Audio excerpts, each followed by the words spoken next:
My wife slept with her coworker, so I carefully set up a fake backyard event and watched her fall apart when his wife suddenly showed up. So, I thought I had my life all figured out. You know, married for 5 years to Harper, the love of my life, or so I thought. We were the couple everyone admired. Every holiday card was a Pinterest-worthy masterpiece. We'd argue over who got the bigger slice of pie at Thanksgiving and laugh about it later. Pretty normal stuff. But apparently, I missed the memo about how happily ever after isn't in the cards when your wife is sneaking around with some dude named Travis. Let me paint the picture. It's a Saturday morning, a perfect fall day, the kind where the leaves crunch just right under your boots and the air smells like fresh cut grass. I just finished mowing the lawn and came inside, feeling accomplished.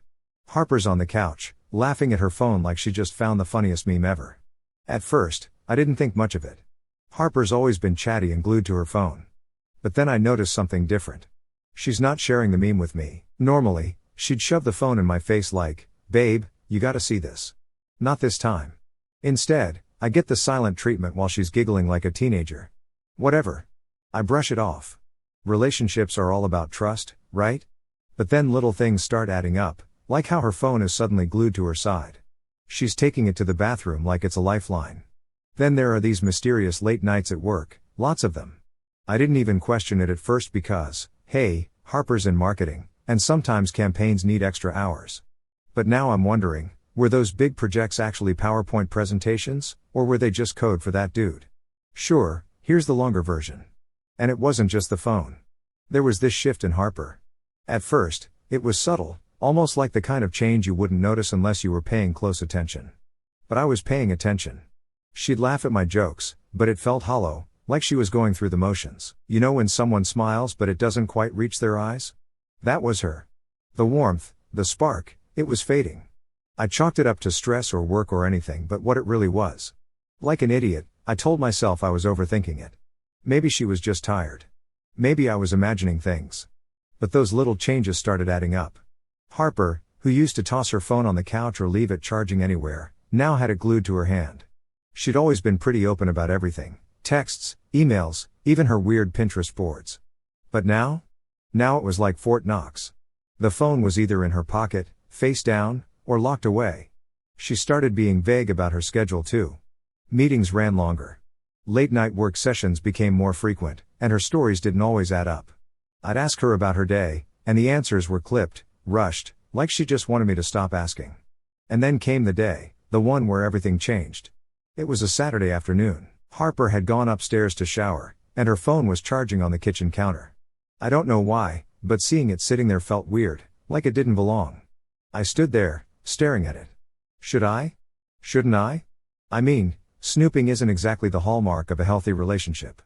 But when the person you trust starts acting shady, that trust starts to crack. And once it cracks, all you want is to patch it up, or at least figure out where it's leaking. So yeah, I grabbed the phone. My hands were shaking as I picked it up. I told myself I wasn't doing anything wrong. I just needed peace of mind, right? Just a quick check to prove to myself I was being paranoid. A small peek. No harm done. Big mistake. The first thing I see is a text thread with someone named Travis. Travis? I didn't know a Travis. I clicked on it, and there they were, messages I never should have seen. They weren't just casual. They were flirty, playful, intimate. Inside jokes I didn't get. References to things I knew nothing about. And then I read, "Last night was amazing. Can't wait to see you again." Last night? Amazing? My head was spinning. I scrolled up, and it got worse. Photos. Selfies of the two of them in what was very obviously a hotel room. Her head on his shoulder. His arm around her waist. Both of them grinning like they were married, like I didn't exist. I felt absolutely disgusted. Harper wasn't just working late. She wasn't tired or stressed or distant because of life. She was distant because she was busy sneaking around behind my back with Travis. I froze. My hands were still gripping the phone, but I couldn't move. My brain just stopped. You know how people say time slows down in moments like this? It's true. Those 10 seconds felt like 10 minutes. My entire world shifted, and everything started making sense in the worst possible way. And then I heard the water upstairs shutting off. I slammed the phone back down on the counter, trying to make it look untouched. My heart was pounding so hard I thought she might hear it from the bathroom. I couldn't let her see me like this. I couldn't let her know I knew. So I did the only thing I could think of, I walked back to the living room and sat down in my chair, trying to look as casual as possible, like nothing had happened, like my entire world hadn't just imploded. I grabbed the remote and stared at the TV, not even registering what was on. She walked into the room and gave me a quick smile before heading towards the kitchen. And I just sat there, pretending everything was fine. But inside, I was unraveling. I didn't confront her that day. No way. I wasn't about to storm and demanding answers. That's not my style.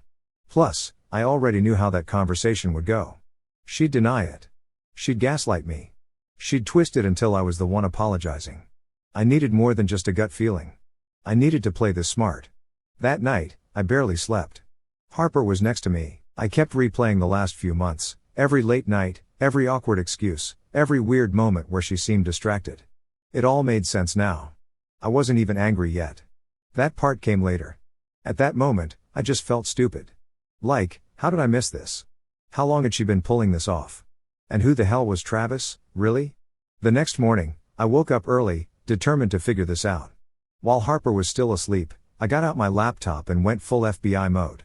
It didn't take long to find him. A quick scroll through Harper's Instagram and some tagged photos from her work events confirmed it.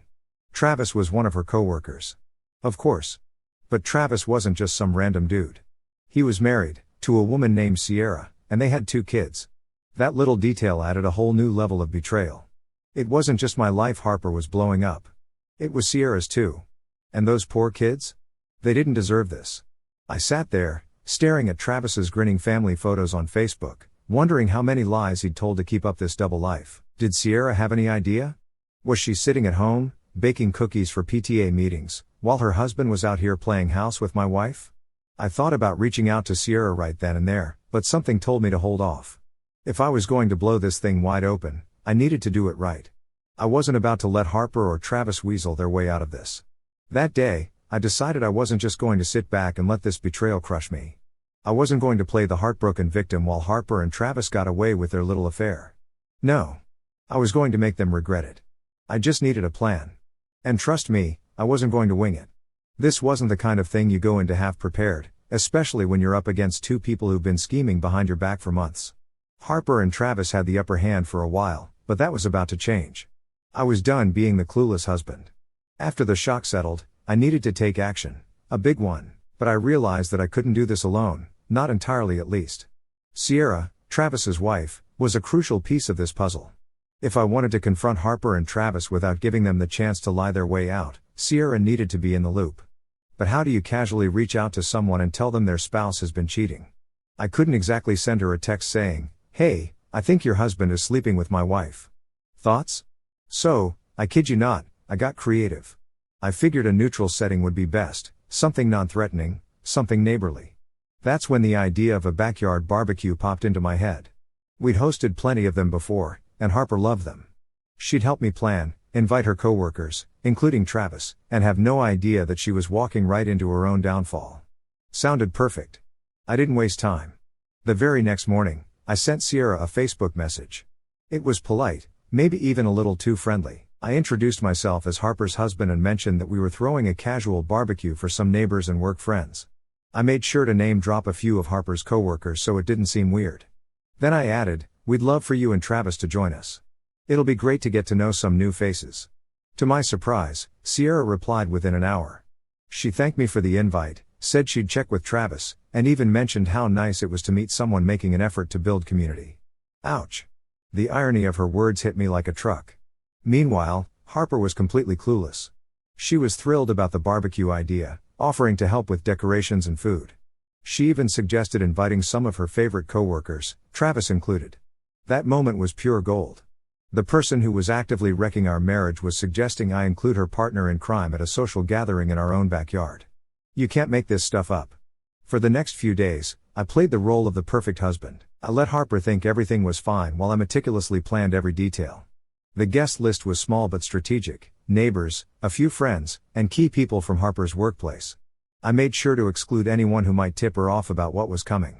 The hardest part was keeping my cool. Every time Harper talked about the barbecue, I had to bite my tongue to stop myself from saying something snarky, like when she said, "Travis and Sierra are such a cute couple. I'm glad they're coming."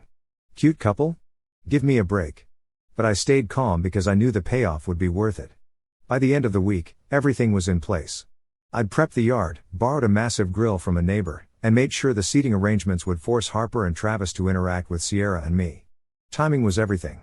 If this was going to work, I needed to make sure everyone was comfortable and relaxed before I dropped the bomb. The day before the barbecue, Sierra messaged me again to confirm they'd be coming. She even asked if there was anything she could bring, which almost made me feel bad for her. She was so nice, so unsuspecting. I hated that she was going to find out about Travis's betrayal in such a public way, but I couldn't think of a better option. I needed her there, and I needed her to see the truth with her own eyes. That night, Harper and I sat on the couch, planning the menu. She suggested burgers, hot dogs, and a couple of side dishes. It was like any other night, except for the fact that I was silently seething every time she smiled. How could she sit there, acting like everything was normal, when she was sneaking around behind my back? The next morning, I woke up early, double-checking everything. The yard looked great, string lights overhead, tables set up with simple centerpieces, and a cooler full of drinks. It was the perfect suburban setup. Harper even commented on how nice and cozy everything looked. If only she knew what was coming. As the guests started arriving, I shifted into host mode. I greeted everyone with a smile and made small talk about the weather and football. Harper floated around the yard, laughing and chatting like the life of the party. But I could see the cracks. Every time I mentioned Travis's name, her smile faltered just a little. And then they showed up. Sierra and Travis walked in together, holding hands and looking every bit the happy couple. I caught Harper stealing a glance at Travis as he walked in from across the yard. Her eyes lingered just a moment too long before darting away. I swear she looked like she was trying to telepathically send him a message. Stay cool. Stay cool. My ass. Sierra was warm and friendly, immediately complimenting the setup and mingling with the neighbors. Travis, on the other hand, looked like he'd rather be anywhere else. His eyes darted around nervously, intentionally avoiding Harper altogether. I welcomed them both with a grin, shaking Travis's hand firmly and giving Sierra a warm nod. Harper was mid-conversation with one of our neighbors when she spotted them. Her face froze for the briefest moment before she plastered on her best fake smile and waved. Travis, Sierra. So glad you could make it, she said, her voice just a little too high-pitched. Watching her squirm was almost satisfying. As the afternoon wore on, I made sure to steer conversations in a way that would put Harper and Travis on edge. I chatted with Sierra, asking her about her kids and how she and Travis managed to balance work and family life. She seemed genuinely happy to talk, completely unaware of the storm brewing around her. Meanwhile, Harper kept glancing at me, probably wondering what I was up to. I could tell she wanted to pull me aside and ask why I'd invited Travis and Sierra, but she didn't dare make a scene. Until now, everything was falling into place. The stage was set. The only thing left was to deliver the final blow. But timing was everything. I wasn't about to rush it and miss the perfect moment. This wasn't just about exposing the affair. It was about making them feel the weight of their betrayal in front of the very people who thought they were the epitome of decent, trustworthy individuals. At one point, Harper cornered me near the grill. "Everything okay?" she asked, her tone overly casual. "Why wouldn't it be?" I replied with a shrug, flipping a burger. "I don't know," she said, her smile forced. "You just seem different." I looked at her, letting the silence hang for a beat too long. "Just focused on making this barbecue perfect," I said with a smirk. Her eyes narrowed slightly, but she didn't push it. "Good. Let her stew." Dinner was served, and I strategically placed Sierra and Travis at a table near the center of the yard. Harper ended up at the same table, naturally, which meant I got to watch the three of them navigate one of the most awkward dinners of their lives. Sierra, ever the optimist, tried to keep the conversation light, asking Harper about work. "Oh, it's been so busy lately," Harper said, her voice strained. "Big projects. You know how it is." I nearly choked on my burger. Big projects? That's what she was calling it? I kept my expression neutral, though. No need to give myself away just yet. Travis barely said a word, and every time Sierra tried to pull him into the conversation, he muttered something vague and took another bite of food. Harper looked like she was clinging to the edge of a cliff, smiling and nodding like her life depended on it. The neighbors, oblivious to the brewing storm, chatted happily about weekend plans and the latest neighborhood gossip.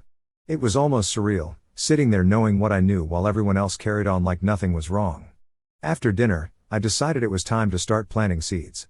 I walked over to the dessert table, where Sierra was helping herself to a slice of pie. "So, Sierra," I said, keeping my tone friendly, "Travis must be busy at work, huh?" Harper's always mentioning how late he's been staying to finish those projects. Sierra looked up, her smile faltering slightly. Yeah, he's been working a lot, she said, glancing over at Travis.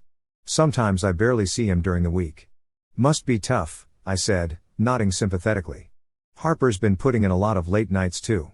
They make quite the team, don't they?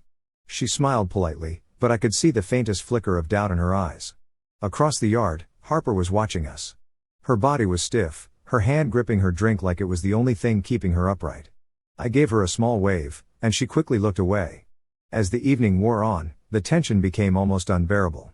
Harper and Travis were clearly on edge, and even Sierra seemed to pick up on something being off. She kept glancing at Travis, her brows furrowing slightly, like she was piecing together a puzzle that didn't quite make sense yet. Finally, as the sun dipped below the horizon and the string lights began to twinkle, I decided it was time. I stood up, clinking my glass to get everyone's attention. The chatter died down as the guests turned to look at me. Hey, everyone, I began, my voice calm and steady. I just wanted to take a moment to thank you all for coming tonight. It's not often we get to bring everyone together like this, and I think it's important to celebrate community and friendship. I paused, letting my gaze sweep over the crowd before landing on Harper. And of course, a big thank you to Harper for helping me put this together. She's been working so hard lately, both at home and at work. It's really inspiring. Harper's face turned a shade paler, and her smile wavered. And speaking of work, I continued, turning to Travis and Sierra, it's been great getting to know more of Harper's coworkers. Travis, I've heard so much about you. Harper's always talking about how dedicated and hardworking you are. Travis shifted uncomfortably in his seat, his eyes darting to Harper then back to me. But you know, I said, my tone sharpening slightly, it's not just about work. It's about trust. I stressed on the word trust and continued, about being honest with the people who matter most. The silence was deafening. I locked eyes with Harper, my voice cutting through the chatter like a blade. Harper, I said, slow and deliberate, would you like to go ahead and tell everyone here about your secret late-night meetings with Travis? Or should I lay it all out for you? The gasps from the crowd were almost satisfying. Harper's chair scraped against the concrete as she stood up, her face flushed with panic. What are you talking about? She stammered. This isn't the time or place for whatever this is. Sierra turned to Travis, her confusion morphing into alarm. Travis, what's he talking about? Travis opened his mouth, but no words came out. He looked like he wanted to vanish into thin air. I smiled, the calmest I'd felt in weeks. I'm talking about the affair. The texts. The hotel meetups. Everything. Sierra's face crumpled as the realization hit her. Travis? She whispered, tears welling in her eyes. The yard erupted into murmurs and gasps. Harper and Travis looked like deer caught in headlights, and Sierra's devastation was written all over her face. I stepped back, letting the chaos unfold. My job was done, or so I thought. But as the yard descended into chaos, it became clear that the fallout was far from over. Harper stood frozen, her mouth opening and closing like a fish gasping for air. Travis looked like someone had just told him his car was on fire, and Sierra, poor Sierra, was staring at her husband with a mix of heartbreak and fury that could melt steel. The murmurs among the guests grew louder. Neighbors exchanged wide-eyed glances, some whispering, others openly gawking. Nobody was leaving, though. Oh no, they weren't going to miss the live drama. Harper finally found her voice. James, can we please talk about this privately? She begged, her tone wavering between desperation and anger. This isn't the right place. I let out a bitter laugh. Not the right place? That's coming from you. Was the hotel room the right place, Harper? Or was that just convenient? More gasps from the crowd. One of the neighbors muttered, "Oh damn," under his breath. Harper's face turned red, either from embarrassment or fury, I couldn't tell. And honestly, I didn't care. Sierra, meanwhile, rounded on Travis. Is it true? She demanded. You're sleeping with her? After everything? After all we've been through? Travis looked like he wanted the ground to swallow him whole. Sierra, it's not what you think, he stammered, his hands raised defensively. Oh, don't you dare, Sierra yelled, cutting him off. Don't you dare try to gaslight me right now. I'm not stupid, Travis. He has proof. Do you hear me? Proof. I nodded, pulling my phone from my pocket. Would anyone like to see the texts, or the pictures? I offered, holding it up. Because trust me, I've got plenty. That shut everyone up. Harper's eyes darted to my phone, then to the crowd. James, please, she said, her voice trembling. Don't do this. We can fix this. I can fix this. I scoffed, my voice cold and sharp. You didn't just break our marriage. You destroyed it. You crossed every line and left nothing behind to salvage. The crowd's attention shifted back to Sierra and Travis as Sierra's anger boiled over. You're disgusting, she spat at him, her voice shaking. I trusted you. I built a life with you. You have kids. And this is what you do? And with whom? With her? She gestured toward Harper disgustedly. Harper flinched like she'd been slapped. Travis reached for Sierra's arm, but she yanked it away. Don't touch me, she hissed. Don't you dare touch me. Harper, desperate to shift the blame, turned to me. James, you don't understand, she said, tears streaming down her face. I was lonely. You've been so distant lately. I made a mistake, okay? A horrible mistake. But you have to take some responsibility for this. Responsibility? I shot back, incredulous. You think this is my fault? That's one hell of a stretch, Harper. Even for you. You stopped caring, she continued, her voice rising. You barely looked at me anymore. What was I supposed to do? Not cheat, for starters, I snapped. That would have been nice. The neighbors, who had been murmuring quietly, now seemed to divide into two camps, those who were horrified by the spectacle and those who were clearly loving every second of it. One woman whispered something to her husband, who nodded grimly. Another couple exchanged awkward glances before quietly slipping out the gate. But most of them stayed, too curious or too entertained to leave. Sierra turned her attention back to me, shaking. How long? She asked. How long has this been going on? About 6 months, I said flatly, holding her gaze. Maybe longer, I found the texts a few weeks ago. Dates, times, they match up with all those late nights Harper's been working. Sierra's face crumpled, and for a moment, I thought she might collapse. 6 months, she whispered, as if saying it out loud made it more real. Then her expression hardened. She turned to Travis and said, We're done. Do you hear me? Done. Travis didn't even try to argue. He just stood there, his shoulders slumped in defeat. As Sierra stormed toward the gate, Wait, Harper called after her. But Sierra didn't even turn around. She pushed the gate open, slamming it shut behind her with a force that made everyone wince. The sound echoed through the yard like a gunshot. Travis hesitated, looking from Harper to the gate. I should go after her, he mumbled. But he didn't move. Yeah, you should, I said, laughing. But don't expect her to take you back. If she's smart, she won't. Travis glared at me for a moment before turning and walking out of the yard. The silence that followed was deafening. All eyes were on Harper now, who looked small and defeated, standing alone in the middle of the chaos she'd created. The neighbors began to disperse one by one. A few offered me awkward pats on the back or mumbled words of sympathy as they left. No one said a word to Harper. By the time the yard was empty, it was just the two of us. Harper stood by the table, her arms wrapped around herself. James, she whispered. Please. I didn't mean for any of this to happen. But it did, I said, my tone flat. And now you have to live with it. She stepped closer, tears streaming down her face. I'll do anything, she said, her voice breaking. Therapy, counseling, whatever you want. Just don't give up on us. Please. I stared at her for a long moment, my emotions swirling like a storm, anger, betrayal, sadness, all of it threatened to overwhelm me. But there was no going back.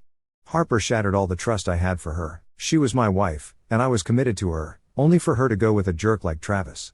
I couldn't forgive her for it. There's nothing left to save, I said quietly. You destroyed it. Her sobs grew louder, but I didn't waver. I turned and walked inside, leaving her standing there in the dark. For the first time in months, I felt a sense of clarity. It wasn't closure, not yet, but it was a start. The fallout, though, was anything but clean. If you've ever seen a perfectly controlled demolition where a building collapses neatly into its own footprint, this was the opposite. It was messy, unpredictable, and left wreckage everywhere. Harper might have been the epicenter, but the shock waves reached everyone around us. That night, after I left her in the backyard, Harper stayed out there for hours. I could hear her pacing back and forth on the deck, her muffled sobs cutting through the otherwise quiet night. I didn't care. I locked myself in the guest room, trying to piece together how we'd gotten here. It wasn't like I was blindsided anymore, but seeing it all play out so publicly made it hit differently. The next morning, Harper was gone by the time I woke up. She left a note on the kitchen counter that said, "We need to talk. Call me when you're ready." I crumpled it up and tossed it in the trash.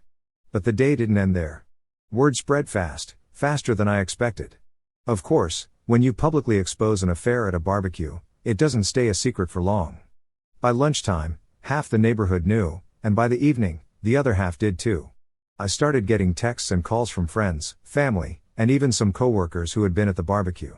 Most of them had the same tone: shock, disbelief, and a sprinkling of awkward condolences.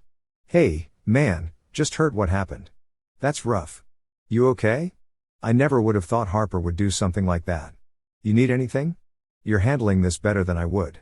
Stay strong." The most satisfying part was a message from one of Harper's coworkers who hadn't been at the barbecue. "Travis is screwed. HR got wind of what happened. Pretty sure he's about to get canned." Good. As for Harper, she didn't come back that day or the next. She must have gone to a friend's place or a hotel because I didn't hear a peep from her, except for one text asking if she could come by to grab some things. I ignored it. Instead, I focused on cleaning up the mess, literally and figuratively.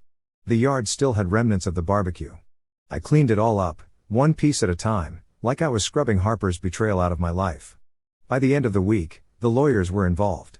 Harper and I didn't even argue about the divorce. It was like she knew she had no ground to stand on. She'd stop by when I wasn't home to pack up her things, leaving little notes behind asking if we could talk things through. I never responded. Then there was Sierra. She was the wild card in all this. I didn't expect to hear from her again, but a week after the barbecue, she called me. "I just needed to hear from someone who understands," she said, her voice strong. "I'm so angry, but I also feel like I can't stop crying. It's like my life isn't my own anymore." "I get it," I told her. And I did. We talked for over an hour, swapping stories and piecing together timelines. It was surreal, bonding with the person whose life had been destroyed alongside mine. But it helped.